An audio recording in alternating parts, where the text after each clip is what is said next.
On the afternoon of April 16, 1985, Aldrich Ames walked through the glass doors of the Soviet Embassy in Washington, D.C., carrying a manila envelope that would result in the execution of at least 10 men.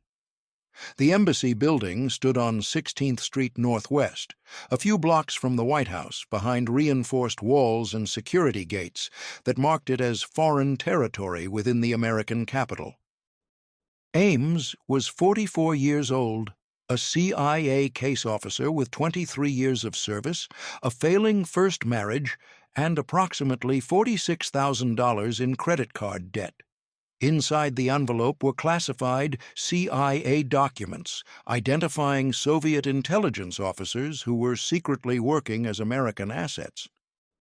Before we begin, if you're fascinated by the hidden stories of Cold War espionage and the real human cost behind intelligence operations, make sure to subscribe and turn on notifications.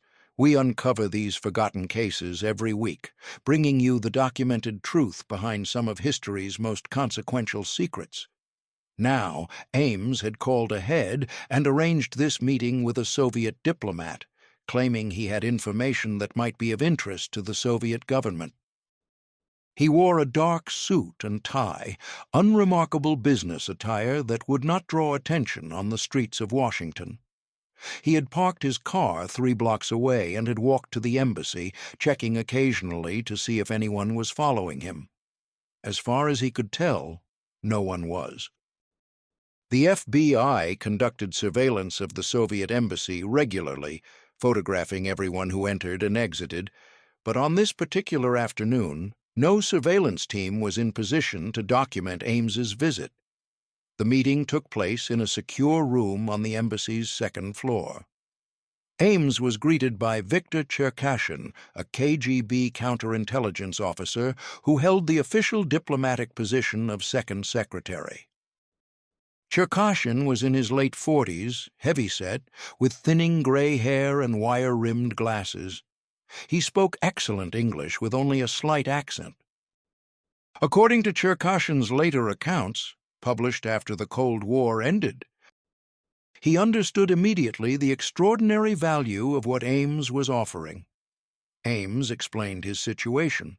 He was going through a divorce. He had significant debts. His CIA salary was insufficient. He was willing to provide information about CIA operations, targeting the Soviet Union in exchange for money. He opened the envelope and showed Cherkashin the documents, classified reports that identified several Soviet intelligence officers who had been recruited by the CIA and were providing information to the United States. Cherkashin examined the documents carefully. The information was genuine, highly classified, and would allow the KGB to identify and arrest CIA assets operating within the Soviet Union. He told Ames that the KGB would be very interested in continuing this relationship and that payment could be arranged immediately. They discussed logistics for future meetings and communication. Cherkashin provided Ames with instructions for secure contact methods and for dead drop locations where materials could be exchanged without face-to-face meetings. The meeting lasted approximately 30 minutes. When Ames left the Soviet embassy that afternoon, he was carrying $50,000 in cash, small bills in a paper bag that Cherkashin had retrieved from a safe in the room. Ames walked back to his car, drove home to his apartment in Arlington, Virginia, and hid the money in a closet.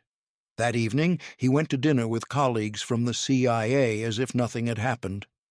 Over the following weeks, Ames provided additional information to his Soviet contacts. He identified more than 10 CIA assets operating in the Soviet Union, providing their true names, their positions within the Soviet government and military, their methods of communication with the CIA, and the types of information they were providing. These were human sources, Soviet citizens who had been recruited by the CIA to provide intelligence. Some were military officers who had access to classified information about Soviet weapons systems and military doctrine. Some were KGB officers themselves who had become disillusioned with the Soviet system and had approached American intelligence with offers to cooperate. Some were diplomats or government officials who had access to information about Soviet foreign policy and strategic planning. All of them had been promised by the CIA that their identities would be protected, that the information they provided would be handled with absolute security, and that they and their families would be kept safe. Aldrich Ames destroyed those promises. He betrayed all of them, methodically and completely, in exchange for money. The arrests began in June 1985. Sergei Motorin, a Soviet military intelligence officer who had been providing information to the CIA about Soviet operations, was arrested in Moscow. Within weeks, additional arrests followed.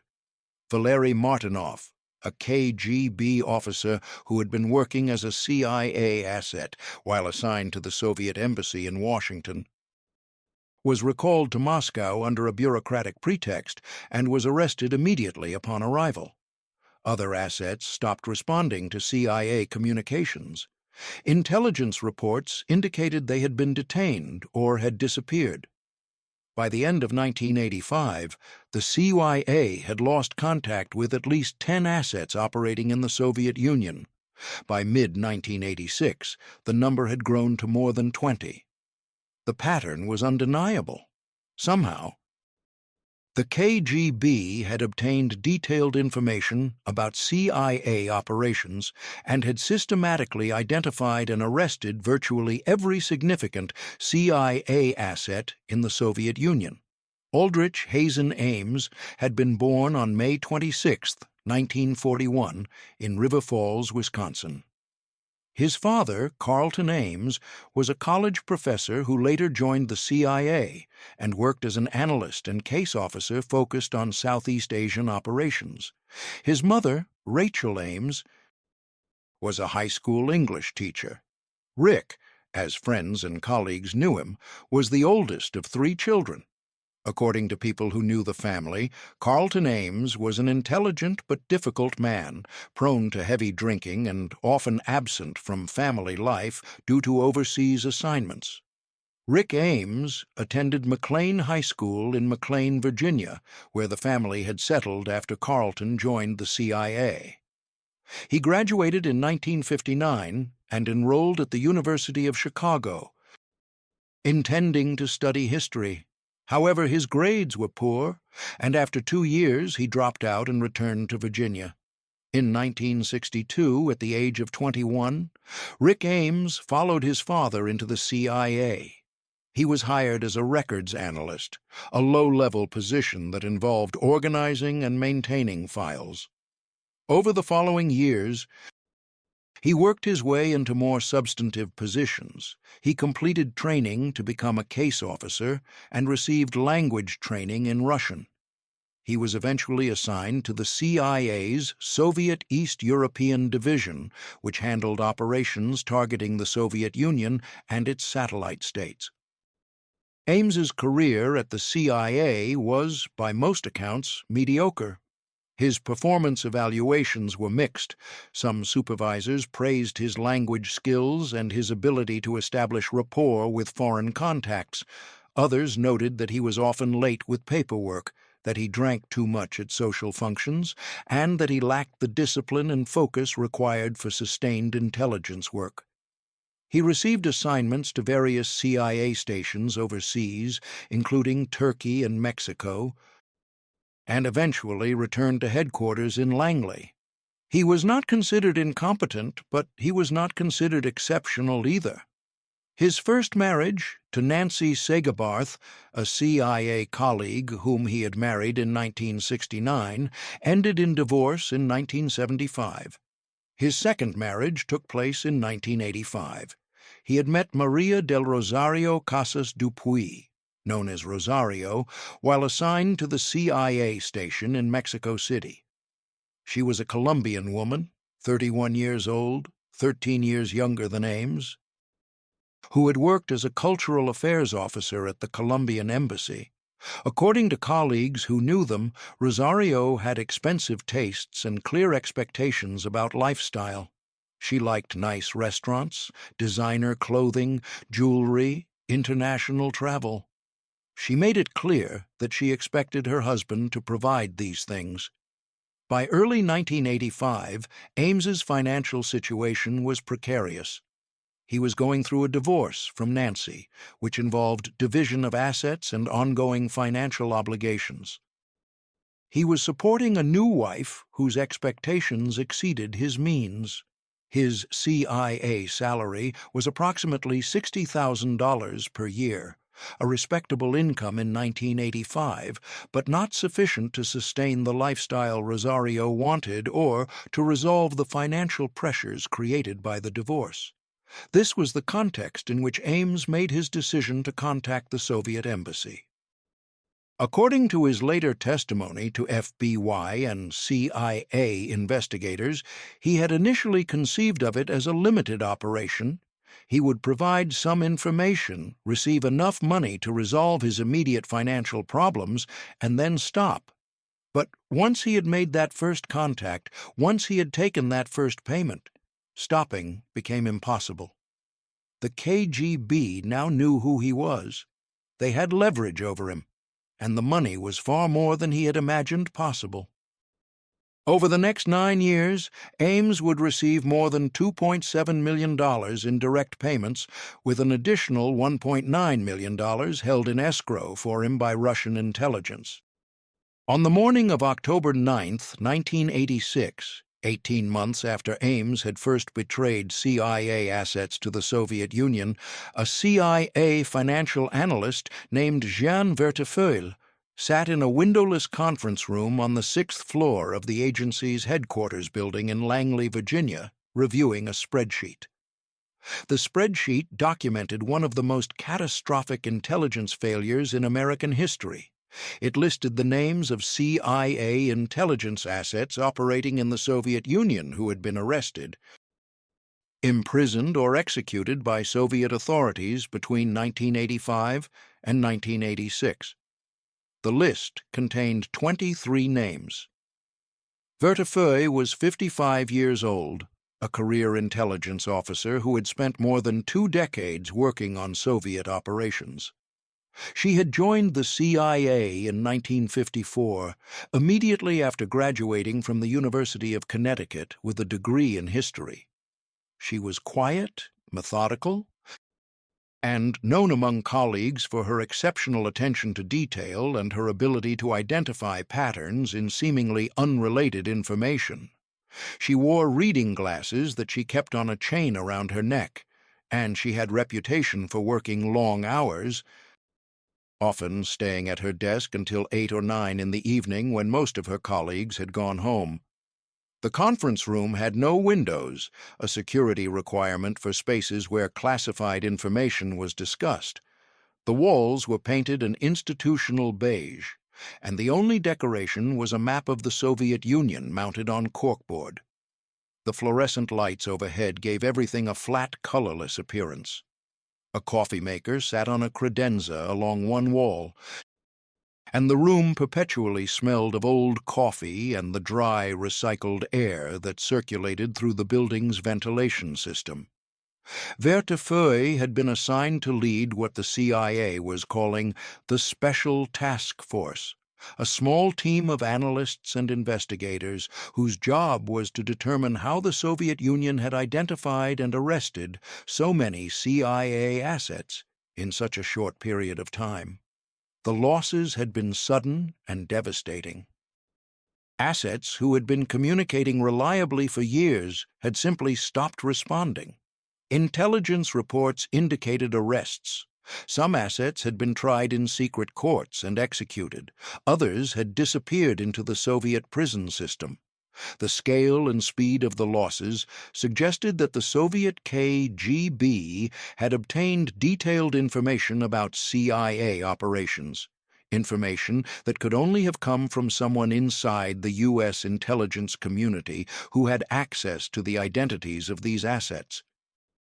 The CIA's initial assumption had been that the agency's communications systems had been compromised, that the KGB had found a way to intercept or decode classified transmissions between CIA headquarters and field officers operating in Moscow.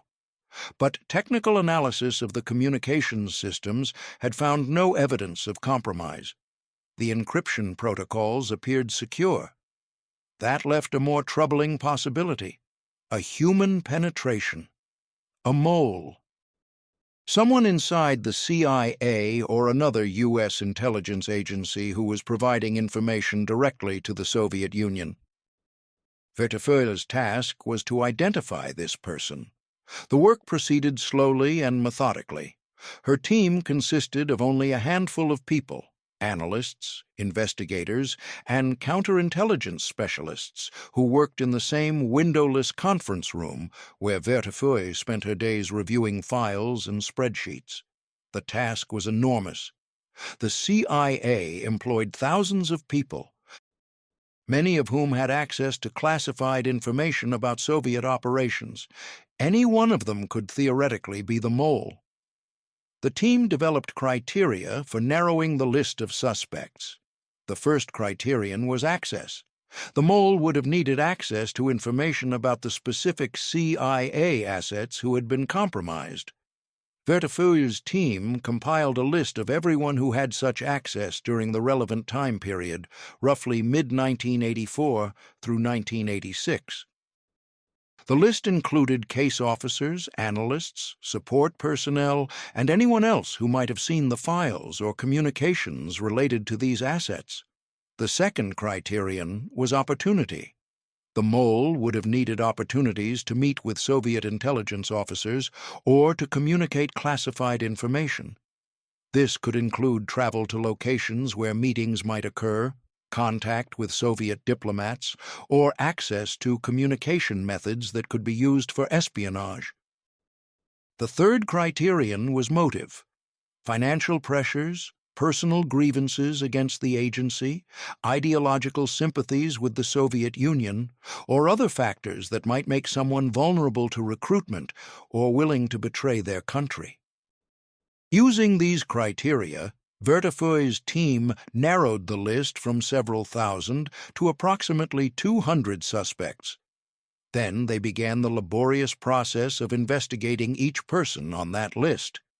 This involved reviewing personnel files, financial records, travel records, and any other available documentation.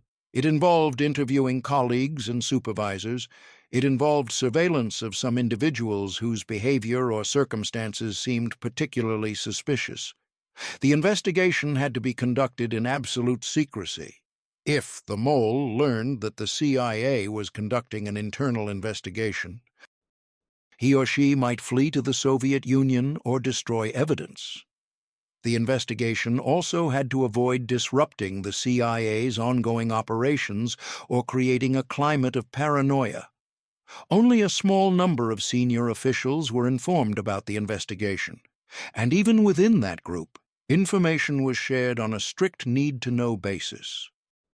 Aldrich Ames appeared on Vertefeuille's list of suspects because he met all three criteria. He had access to information about the compromised assets.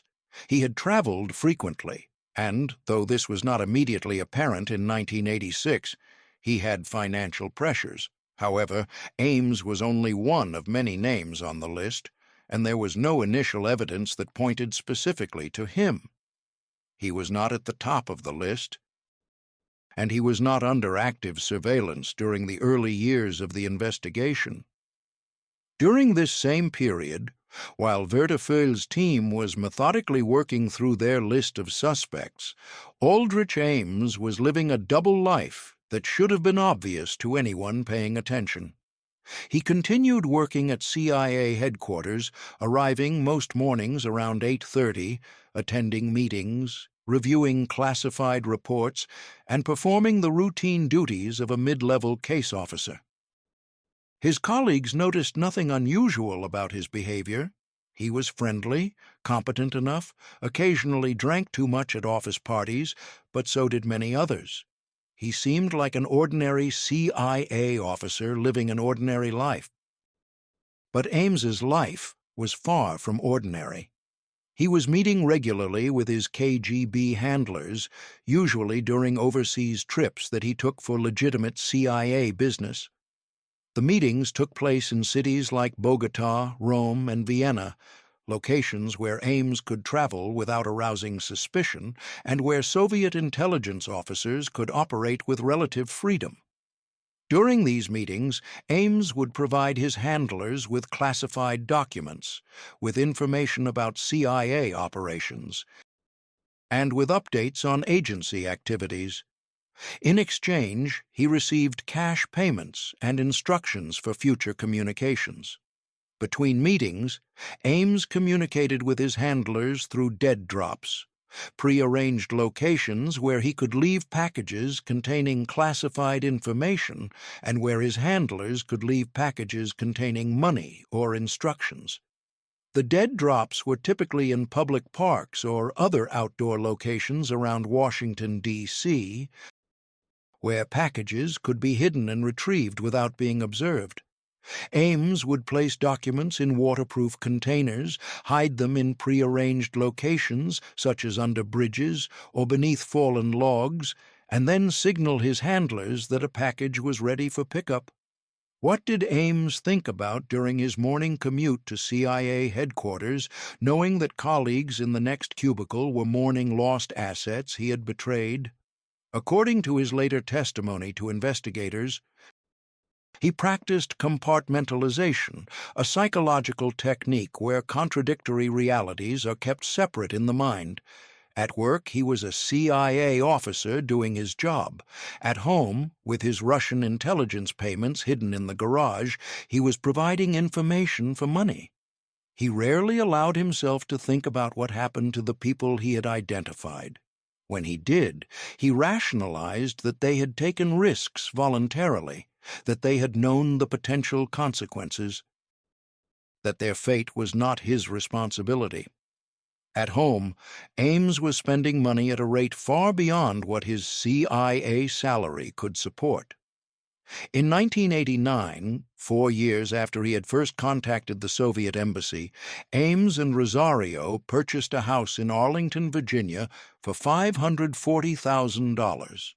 The house was a large, modern construction with 5 bedrooms, situated in an upscale neighborhood called Forest Hills. Ames paid for the house entirely in cash, writing a check for the full purchase price from a bank account that had been empty just months earlier, but that now contained hundreds of thousands of dollars. That same year, he purchased a Jaguar automobile for $49,500, again paying in cash. He made significant renovations to the house, including professional landscaping, a new kitchen, and interior upgrades that cost more than $90. 000. He opened multiple credit card accounts and regularly charged tens of thousands of dollars for jewelry, designer clothing, fine wines, expensive dinners at Washington restaurants, and international travel. When he and Rosario vacationed in Europe or South America, they stayed in luxury hotels and flew business class. All of this was documented in financial records, bank statements, real estate transaction records, credit card statements that were matters of public record or that could be obtained through routine inquiries. But for several years, no one at the CIA noticed or questioned how Ames was affording this lifestyle on a government salary. The CIA had financial disclosure requirements for employees, requiring them to report income and significant assets annually. Ames filed these disclosures, but he falsified the information. He claimed that Rosario's family in Colombia was wealthy and had provided financial support, substantial gifts and loans that explained his newfound prosperity. The CIA's Personnel Security Division reviewed these disclosures, but reviewers did not investigate deeply enough to verify his claims or to notice the obvious discrepancies between his reported income and his actual expenditures. It was a massive security failure, a failure of process, of oversight, of the assumption that once someone had been cleared for access to classified information, they could be trusted and did not require aggressive monitoring. The breakthrough that would eventually focus the investigation on Ames came from an unexpected direction. In 1991, 6 years after Ames had first contacted the Soviet embassy, the Soviet Union collapsed. The KGB was dissolved and replaced by new Russian intelligence services. During this period of transition and chaos, some former KGB officers defected to the West or provided information to Western intelligence agencies, sometimes for ideological reasons, sometimes for money, sometimes simply because the old certainties had disappeared and they were looking for new allegiances. One such officer provided information to the CIA that confirmed what Vertefeuille's team had long suspected. The compromises of 1985 and 1986 were the result of a human penetration, not a technical breach. The officer provided general details about how the KGB had handled a highly valuable American asset, but could not provide the asset's name or specific identifying information. Around this same time, the FBI had been conducting its own investigation into suspected Soviet and Russian espionage activities in the United States. The FBI's investigation had focused in part on suspicious financial transactions and unusual patterns of wealth among individuals with access to classified information. The FBI had legal authorities for financial investigations that the CIA did not have, including the ability to obtain bank records, credit card statements, tax returns, and other financial documentation through subpoenas and court orders. In early 1992, the CIA and FBI agreed to coordinate their investigations more closely. This coordination had been complicated by institutional rivalries, by different organizational cultures, and by legal restrictions on information sharing between intelligence agencies and law enforcement agencies. But the magnitude of the losses and the urgency of identifying the mole had finally overcome these obstacles. Vertefeuille's team shared with the FBI the list of CIA employees who had access to information about the compromised assets. The FBI began conducting financial investigations of individuals on that list. The FBI's financial investigators, working under the supervision of Special Agent Leslie Weiser, Jr., began examining records for the individuals on Vertefeuille's list. This was painstaking work, requiring the analysis of thousands of pages of bank statements, credit reports, real estate transactions, and tax returns.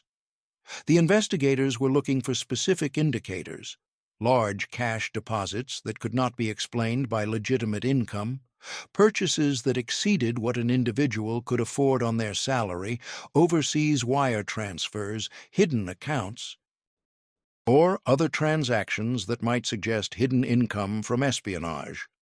In March 1993, 8 years after Ames had first betrayed CIA assets, FBI financial analysts reviewing records related to Aldrich Ames identified a pattern that immediately raised alarm.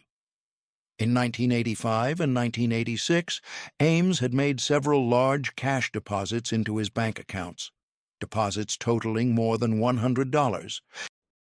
000. The timing corresponded almost exactly with the period when CIA assets were being compromised. The deposits had no apparent legitimate source. Ames's CIA salary was approximately $60,000 per year. His wife's occasional consulting income added perhaps another $10,000 annually, yet he was depositing amounts that far exceeded their combined legitimate income. Then came the house purchase in 1989, $540,000 in cash. The Jaguar, $49. $500 in cash. Credit card charges throughout the late 1980s and early 1990s totaling hundreds of thousands of dollars. Foreign travel costing tens of thousands of dollars annually. When FBI investigators created a spreadsheet tracking Ames's expenditures against his known income, the discrepancy was staggering. Between 1985 and 1993, Ames had spent approximately $1.4 million more than his legitimate income could account for. When the FBI called Jeanne Vertefeuille in March 1993 to inform her that financial analysis had identified Aldrich Ames as the prime suspect, she was in her office at Langley, surrounded by the files and spreadsheets she had been reviewing for 7 years. According to colleagues who were present, Vertefeuille was quiet for a long moment after receiving the call. Then she pulled out one of her files, a personnel roster from 1985 listing everyone with access to the compromised operations. She found Ames's name and sat looking at it. She had known Ames casually for years. They had worked in the same building, attended some of the same meetings. He had been on her list of suspects, but not at the top. She had reviewed his file early in the investigation and had found nothing that raised immediate alarm. Now, seeing his name connected to the financial evidence, everything clicked into place. The timing, the access, the opportunities. It had been him all along. Working in the same building, walking the same hallways. "Of course," she said quietly to the empty office. "Of course it was him." When FBI investigators questioned Ames informally about the source of his wealth, approaching it initially as a routine financial review rather than a criminal investigation, he provided the same explanation he had been using for years. Rosario's family in Colombia was wealthy and had provided financial support. The FBI investigated this claim thoroughly. Agents traveled to Bogotá and interviewed members of Rosario's family. They reviewed financial records in Colombia. They found that Rosario's family was middle class, not wealthy. Her father had been a government employee who had retired on a modest pension. Her mother had worked as a teacher. The family had provided no significant financial support to the Ameses. The Colombian wealth story was a fabrication. With this information, Aldrich Ames moved to the top of the FBI's suspect list. The FBI opened a formal counterintelligence investigation of Ames, codenamed Night Mover, in May 1993. The investigation was led by Special Agent Leslie Weiser and included physical surveillance, wiretaps, monitoring of Ames's activities at work, and systematic searches of his trash, a technique called trash covers, where agents would retrieve garbage from a residence before it could be collected by sanitation workers and would examine the contents for evidence. The surveillance began on May 12, 1993. FBI agents, working in rotating teams to avoid detection, documented Ames's movements. They followed him from his Arlington home to CIA headquarters each morning, a commute of approximately 15 miles that typically took 30 to 40 minutes, depending on traffic. They observed him entering and leaving the CIA building through the main entrance.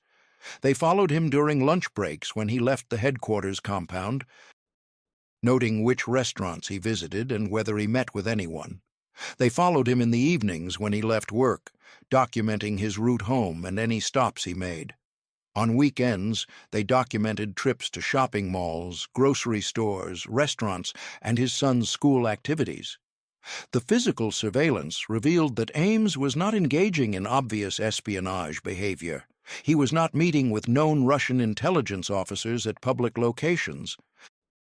He was not visiting obvious dead drop sites. He was not engaging in counter-surveillance techniques like making sudden U-turns, entering stores through one door and exiting through another, or taking circuitous routes designed to detect followers.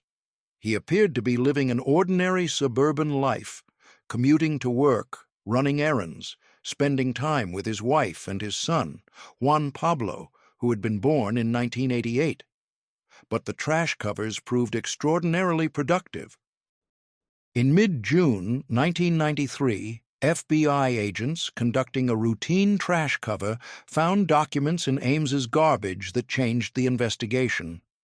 Among the household trash, food containers, newspapers, junk mail, agents found a crumpled piece of paper that appeared to be a handwritten note. The note contained what appeared to be partial sentences about a meeting, about concerns over security, and about money. The handwriting was later confirmed through forensic analysis to be Ames's. In September 1993, agents found something even more valuable, a discarded typewriter ribbon.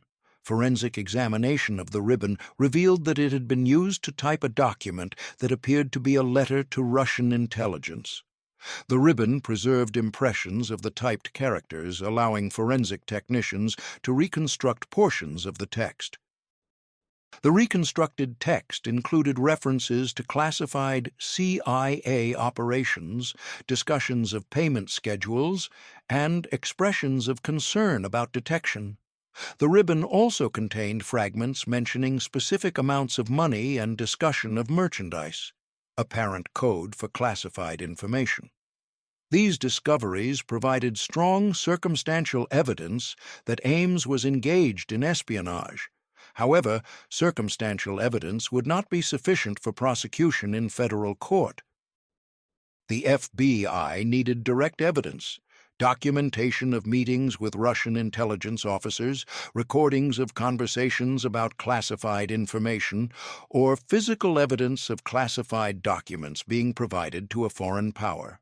On October 9, 1993, 7 years into Vertefeuille's investigation, the FBI conducted a covert search of Ames's residence. The operation was carefully planned and executed.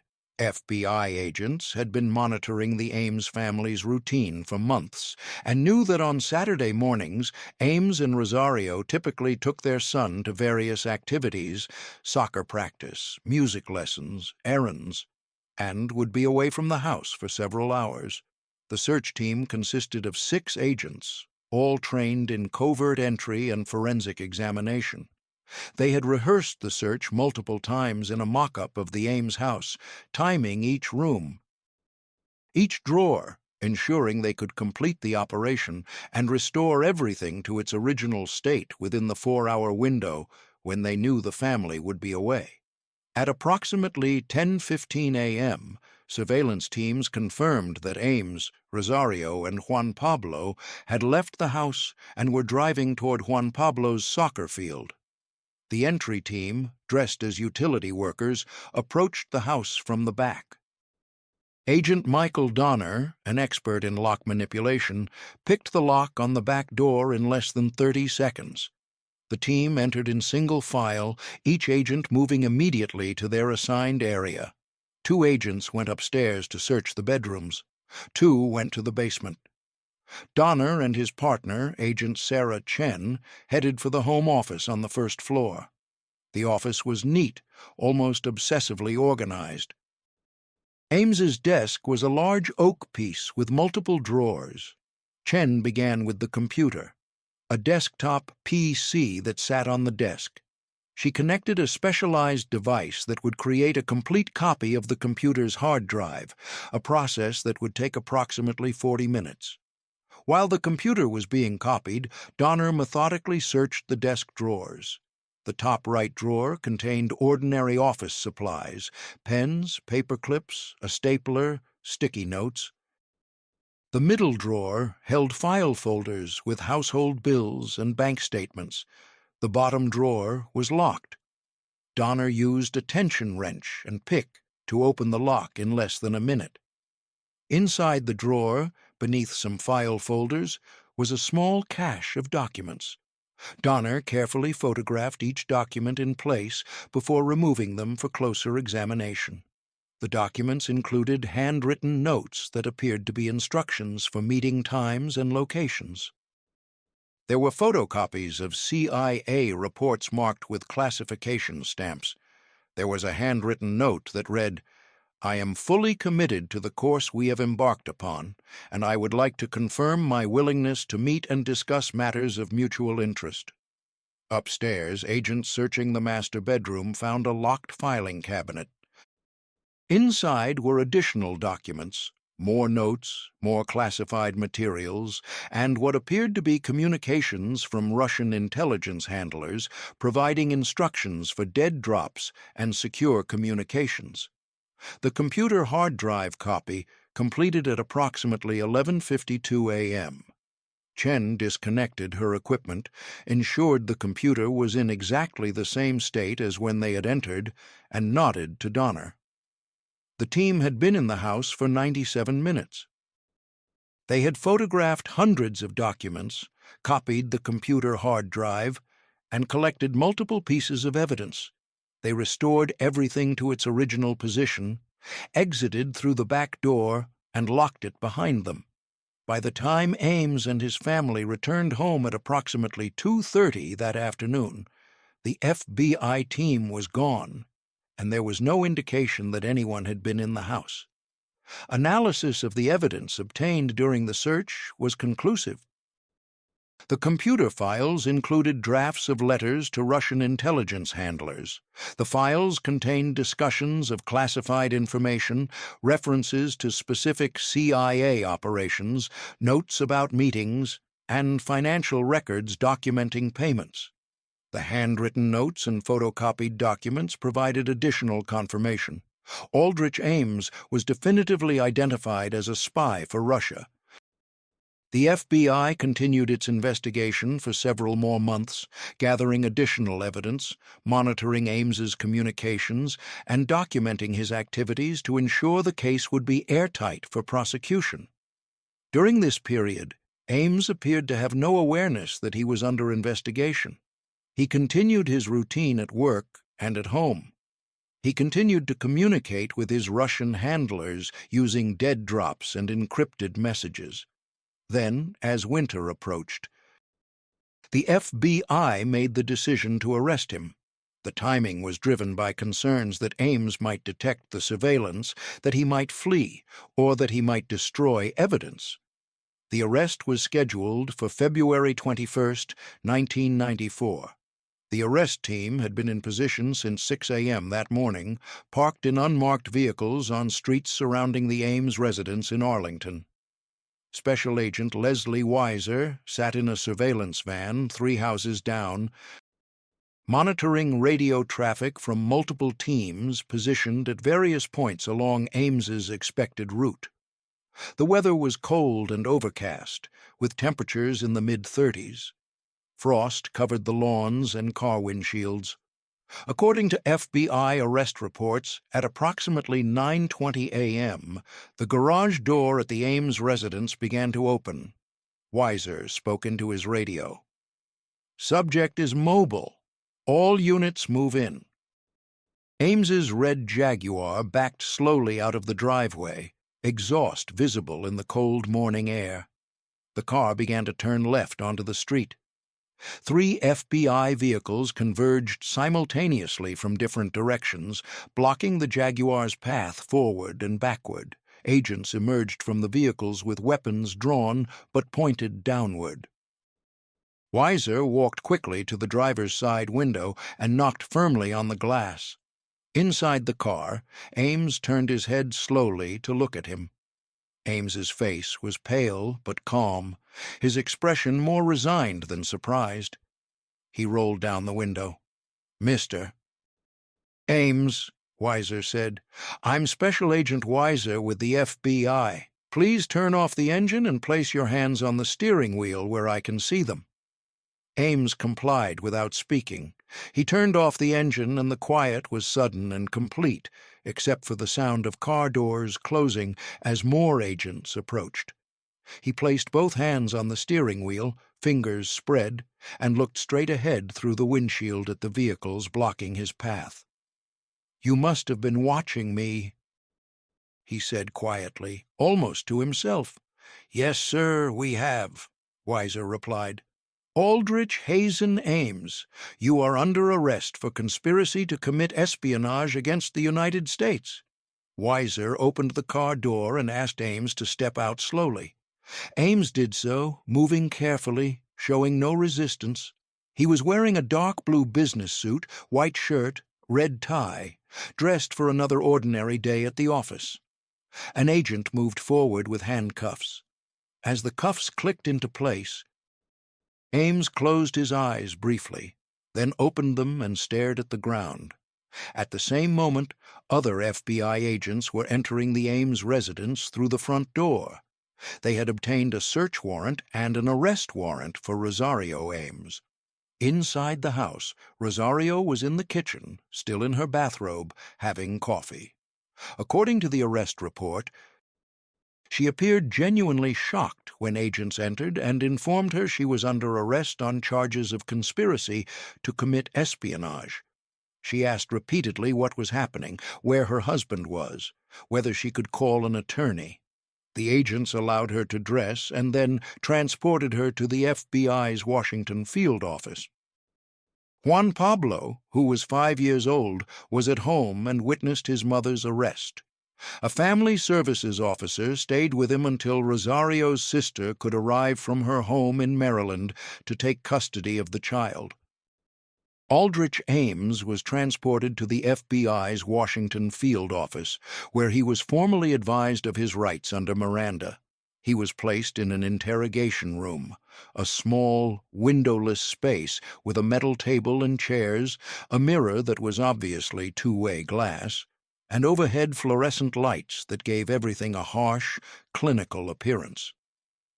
Special Agent Weiser and another agent, Peter Blunk, entered the interrogation room at approximately 10:45 a.m. Ames sat at the table, still handcuffed, staring at his hands. Weiser placed a folder on the table and sat down across from Ames. Blunk sat to the side with a notepad. "Mr. Ames," Weiser began, "you've been read your rights. Do you understand those rights?" "Yes," Ames said quietly. "Do you wish to have an attorney present?" Ames was silent for a long moment. Then he said, "I think I need to talk to someone first. I need to understand what's going to happen to my family." "Your wife has been arrested on related charges," Weiser said. "Your son is being cared for by family members. What happens to them will depend in part on your cooperation." Ames looked up, making eye contact for the first time. "What do you want to know?" "Everything," Weiser said. "We want to know about your relationship with Russian intelligence. We want to know what information you provided. We want to know who you met with, when, where, and how you communicated." "We have extensive evidence, Mr. Ames. We have your computer files, we have your notes, we have your financial records. We know you've been spying for the Russians. What we need from you is the complete story." Ames was quiet for nearly a minute. Then he said, "If I cooperate fully, what happens to Rosario?" She didn't really understand what was happening. She knew I had money, but she didn't know where it came from. Not at first, anyway. "That depends on what you tell us and whether we believe it," Weiser said. "But cooperation will be taken into account for both of you." Ames nodded slowly. "Then I'll tell you everything. But I want to talk to an attorney first to make sure my cooperation is documented and will help Rosario." The interrogation was suspended while arrangements were made for legal representation. Over the following days and weeks, Ames would provide extensive debriefings to FBI and CIA investigators. He would describe in detail his 9 years of espionage, the information he had provided, the money he had received, and the methods he had used to avoid detection. The arrest of Aldrich Ames was announced publicly by the FBI and the Department of Justice on the afternoon of February 21, 1994. The announcement described Ames as a CIA officer who had been spying for the Soviet Union, and later for Russia, since 1985, who had been paid approximately $2.7 million, with another $1.9 million held in accounts for him by Russian intelligence, and who had betrayed CYA assets, resulting in their imprisonment and execution. The announcement sent shockwaves through the intelligence community and the government. CIA Director R. James Woolsey issued a statement acknowledging the arrest and describing it as one of the most serious breaches of trust in the history of the agency. The statement acknowledged that Ames had caused irreparable damage to U.S. intelligence operations and had betrayed the trust of sources who placed their lives in our hands. The damage assessment, prepared by the CIA and the FBI in the months following Ames's arrest, documented the full extent of his betrayal. Between 1985 and 1994, Ames had provided Russian intelligence with information about virtually every significant CIA operation targeting the Soviet Union and later Russia. He had identified more than 20 CIA assets, at least 10 of whom were executed by Soviet authorities. Others were imprisoned for long terms in brutal conditions. Dmitry Polyakov had been providing information to the CIA for 24 years when Aldrich Ames betrayed him. He was 64 years old, a general in Soviet military intelligence, approaching retirement. He had survived Stalin's purges as a young man, had fought in World War II, had risen through the ranks of Soviet intelligence through competence and caution. He had made contact with U.S. intelligence in 1961, not because he needed money, his position provided adequately, but because he had become disillusioned with the Soviet system and believed that providing information to the United States might help prevent war. For more than 2 decades, he had photographed documents, memorized information, and passed intelligence at carefully arranged meetings, always knowing that discovery would mean death. When KGB officers came to arrest him in 1986, according to later accounts from Russian sources, Polyakov offered no resistance. During his interrogation, which lasted for months, he refused to identify other CIA assets or to provide information about CIA operations beyond what the KGB already knew from Ames. According to these accounts, when pressed about his motivations, Polyakov maintained that he had acted according to his conscience and his belief that the Soviet system posed dangers to global peace. He was executed in 1988 by firing squad in a KGB facility in Moscow. He was 66 years old.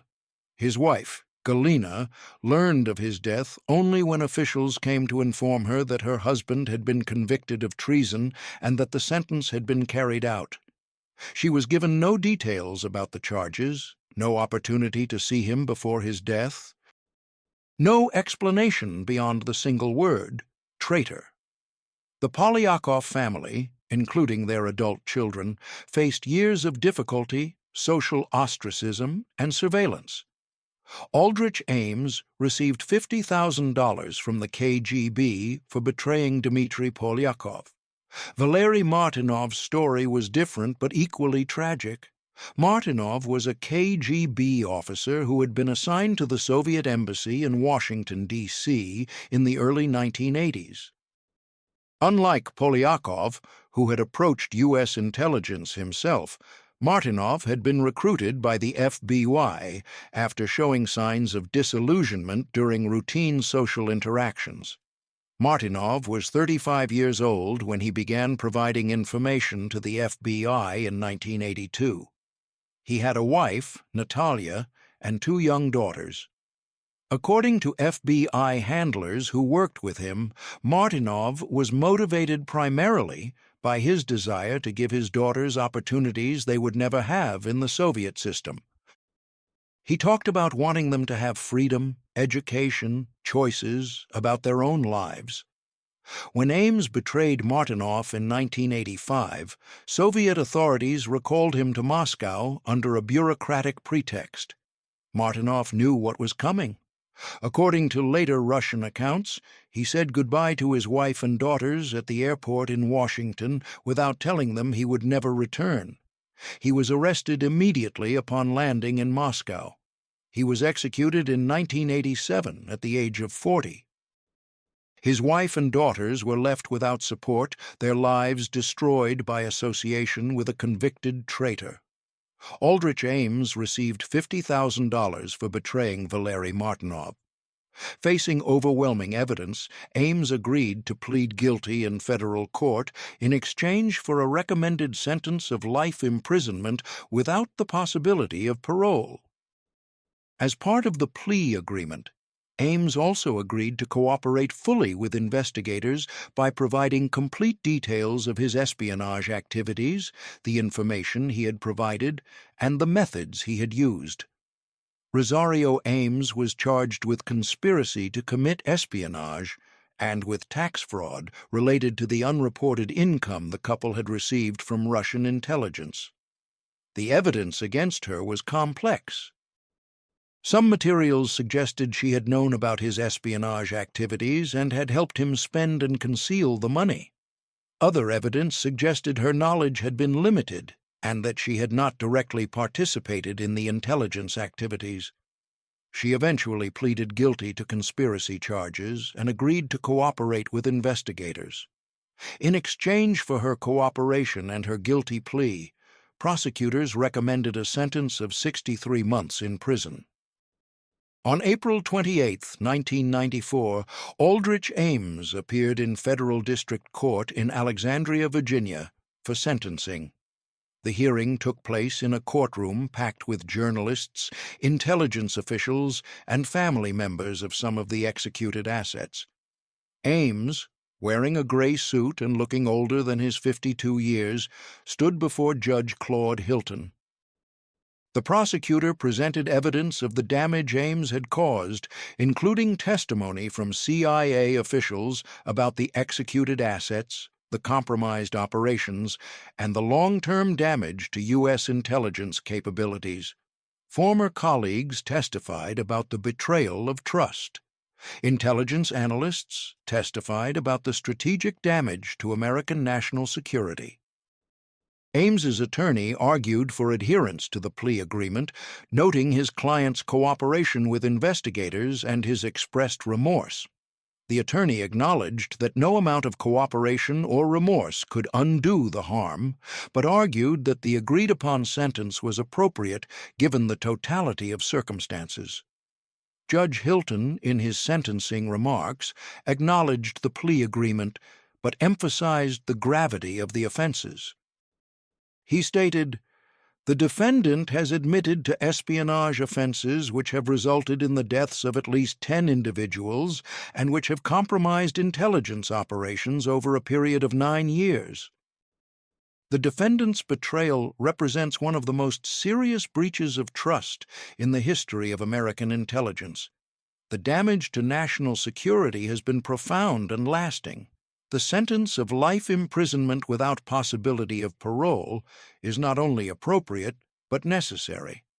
Aldrich Ames was sentenced to life in prison without the possibility of parole. He showed no visible reaction to the sentence. He was immediately taken into custody and transported to a federal detention facility to await assignment to a permanent prison. Rosario Ames was sentenced on October 20, 1994, to 63 months in federal prison. She served approximately 5 years and was released in 1999.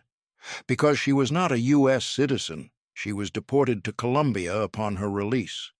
According to later reports, she returned to Bogotá, where she lived quietly, working in private business and avoiding all public attention related to the espionage case.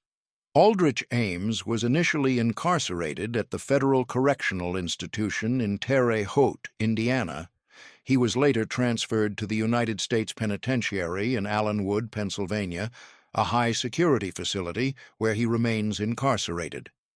Under federal sentencing guidelines, a sentence of life imprisonment without parole means exactly that. Ames will remain in prison until his death. There is no possibility of early release, no parole hearing, no reduction in sentence. The impact of Ames's espionage extended far beyond the individuals he directly betrayed.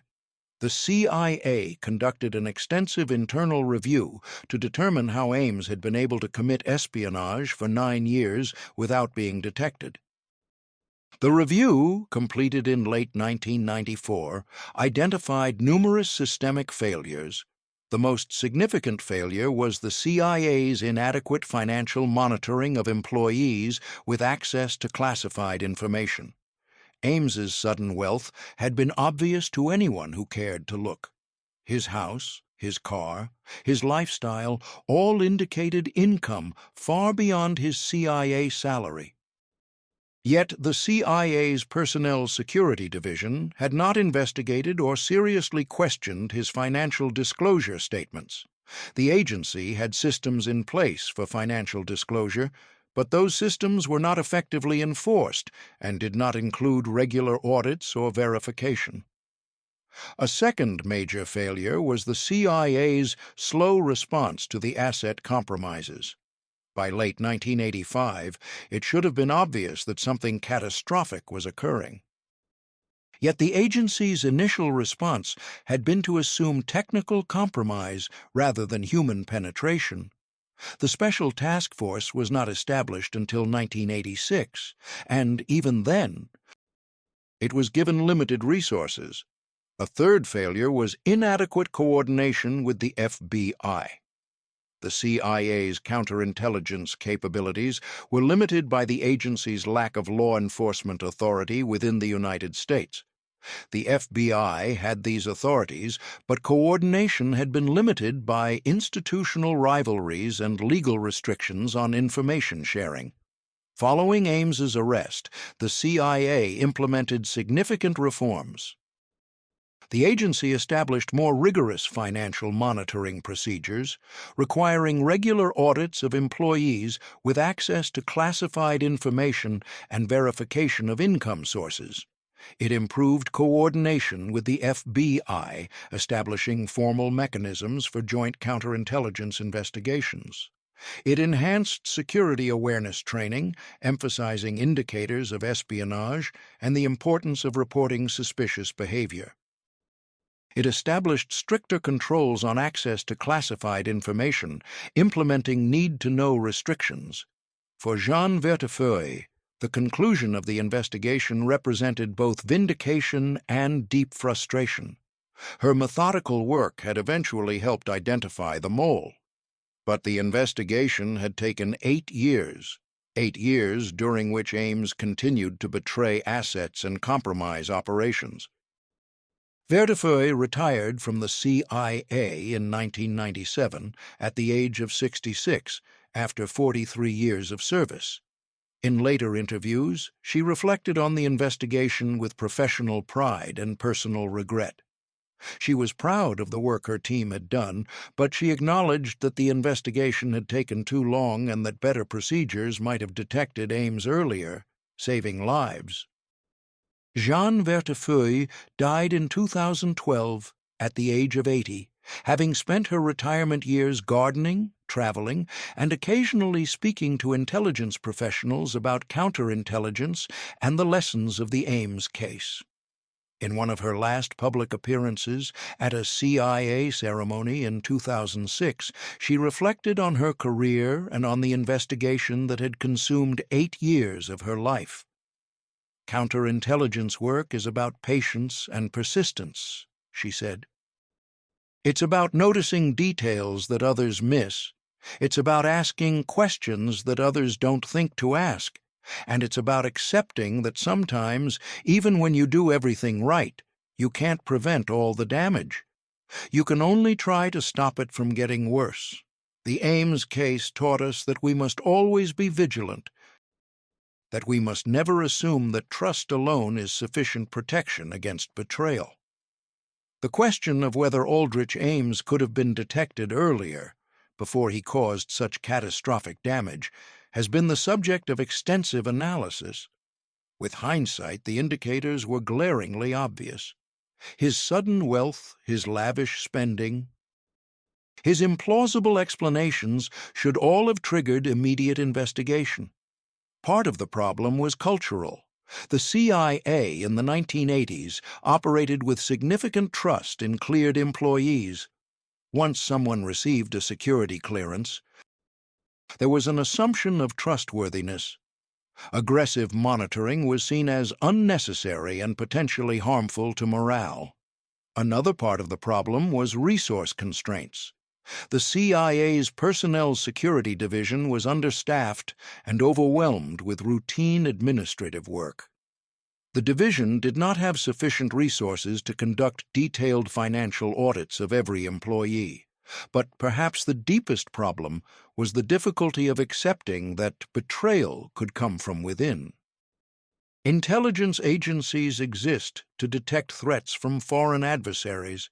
The possibility that one of their own officers might be the threat required a fundamental shift in thinking that came slowly and painfully. Aldrich Ames is now 83 years old, in declining health, having spent 30 years in federal custody with no possibility of release. His son, Juan Pablo, was 5 years old when his father was arrested.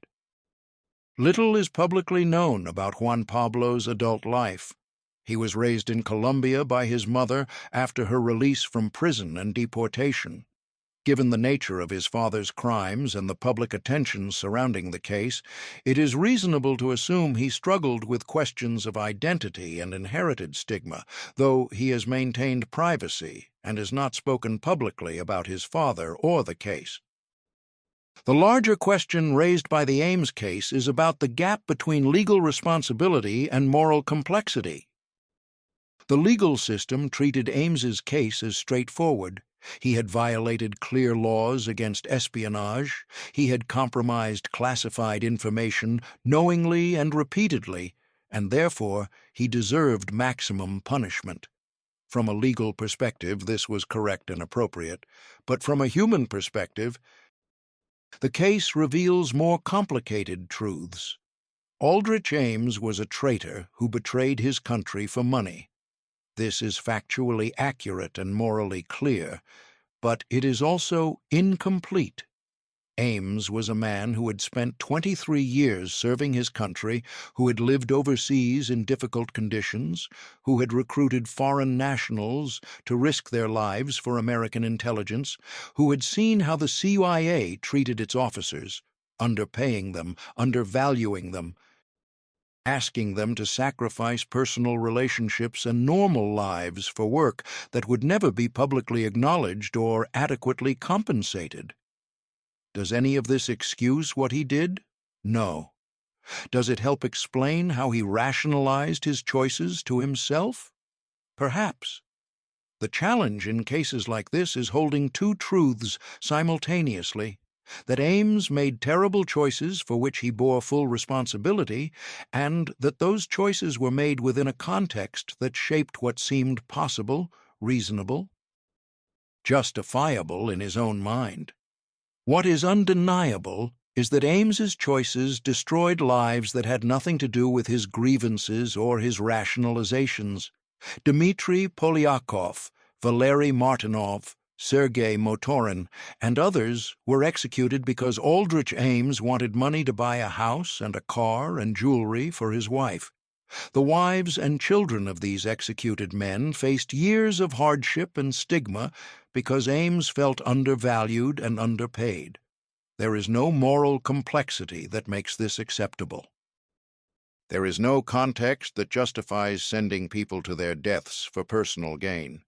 And yet, understanding how someone like Ames could make such choices, how he could rationalize them, live with them, continue making them for 9 years, requires acknowledging the human capacity for self-deception, for compartmentalization, for prioritizing immediate personal needs over abstract moral principles.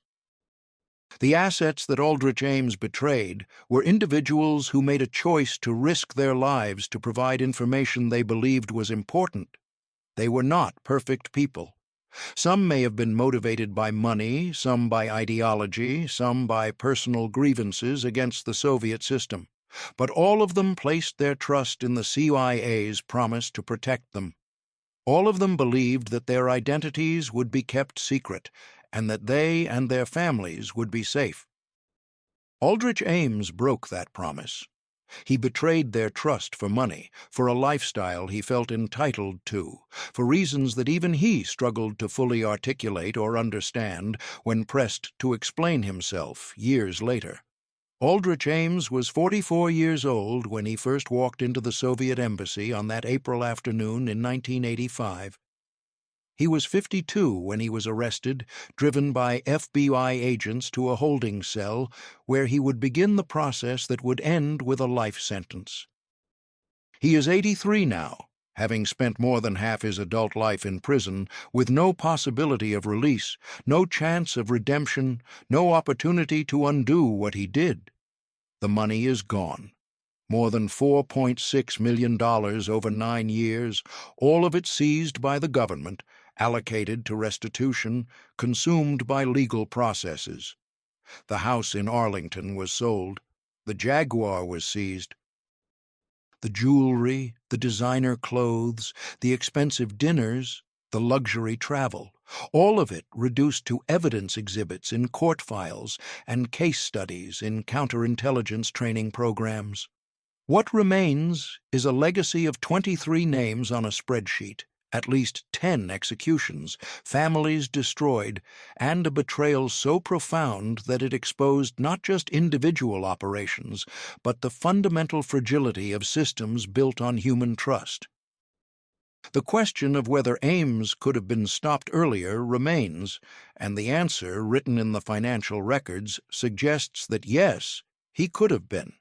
The trail was there from the beginning, deposits and purchases and a lifestyle that begged to be questioned. It took 8 years for those questions to be asked with sufficient seriousness and thoroughness. By then, Dmitry Polyakov was dead. Valery Martinov was dead. Sergei Motorin was dead. And Aldrich Ames had purchased his house, his car, his comfortable life built on the graves of the people he had betrayed. The financial trail that unmasked him was quiet, methodical, undramatic, a story told in bank statements rather than dramatic confrontations, in credit card charges rather than dead drop exchanges. But it revealed the same truth that every espionage case ultimately reveals, that betrayal leaves traces, that secrets have costs measured in human lives, and that the human capacity for self-deception is matched only by the human capacity for devastating consequences that ripple outward through families and generations, leaving damage that can never be fully repaired or fully understood.